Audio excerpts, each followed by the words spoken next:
Hey, what's up Aquamigos, and if you're new here, my name's Tobias, and in today's video, I'm going to be telling you guys 5 koi pond build regrets that I have with my current koi pond build. And just really quick, if any of you guys like this video, I'd really appreciate it if you went down there and gave this video a like. And if you're not yet subscribed, make sure to go down there and hit that subscribe button, and let's go ahead and start with my first regret. My first koi pond build regret is doing my digging during the summer. I didn't plan the timing of my pond build very well, and I ended up doing all of the digging in the summertime. Luckily, I had a ton of help from my dad, and also if you guys remember Paul, he helped me out a ton with digging the pond and also building the retaining wall. Pretty much, we couldn't really start digging until after 5 p.m. each day because during the daytime it was extremely sunny and hot, and after 2 or 3 hours of digging, we'd just be completely exhausted. Doing the digging in the summer definitely slowed things down a bit, but we did get it done. If I ever build another pond in the future, I would definitely do the digging before the summer hits.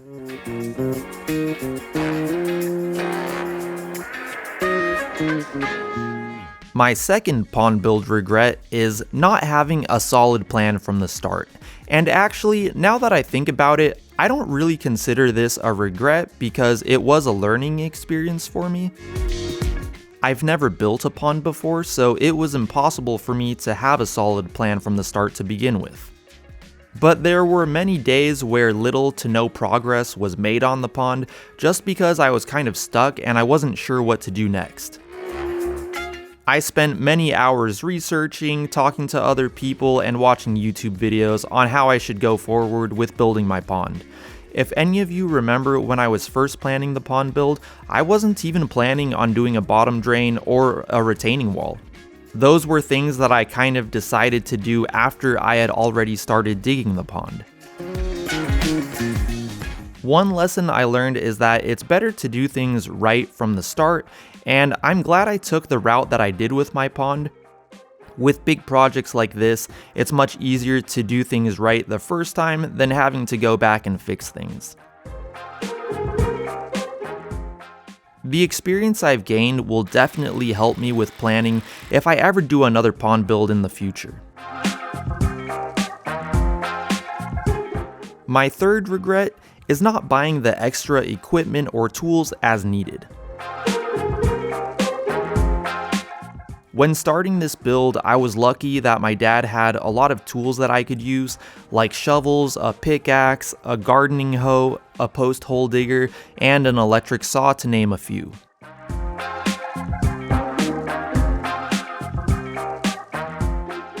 I mixed well over 50 or 60 bags of concrete and mortar by hand, and while it was a great workout, as you can imagine, it took a really long time. Not to mention, we dug pretty much the whole pond by hand too, with exception to the hammer drill which helped us out a ton later on. A cheap cement mixer and an earth auger would have definitely helped out a lot. And although I may have saved $500 or $600 by not buying these, I would definitely buy these tools if I ever do this project again, because not only would they speed up the building process, I think there is also an added safety factor here. There were a few times where I pulled a muscle in my back and had to take 1 or 2 days off to recover, and even sometimes in the mornings when I wake up, my hands feel kind of stiff. I don't think I did any permanent damage to my body, but the risk of messing up your back or something is not worth the $600 you might save. So I would definitely opt for spending the extra money in the future to take a load off of the physical work. My fourth regret is buying an RPE pond liner over an EPDM pond liner. This is something that a lot of people warned me about before I bought it, but I still went ahead and bought it anyways. If I were to do this project again, I would definitely go with an EPDM liner. The RPE liner is much more stiff and difficult to work with than an EPDM liner. I haven't had experience with either of these materials in the past, and the RPE liner is definitely a strong liner, but it's just really difficult to fold the liner and get it to conform to the shape of the pond. Although I saved a couple of $100s by going with the RPE liner, I think I would have gotten a better looking result with an EPDM liner. And the fifth and final koi pond build regret that I have is the location of my pond skimmer. My pond skimmer was kind of an afterthought, and it's not your traditional pond skimmer. They call this a no-niche pond skimmer, and the brand that makes it is called Aladdin. Now functionally, I don't think there's a problem with the location of my pond skimmer, but visually, I think I would have liked the pond skimmer to be located closer to the pond's front wall, so that I could have the returns from the pond filter coming from the back wall.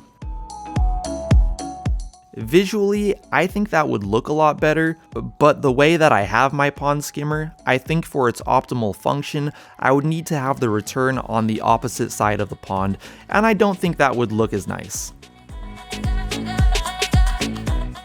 I may still sacrifice some of the skimmer's functionality and still go with the returns coming from the back wall, but I don't know, I haven't really gotten to that stage of the pond build yet.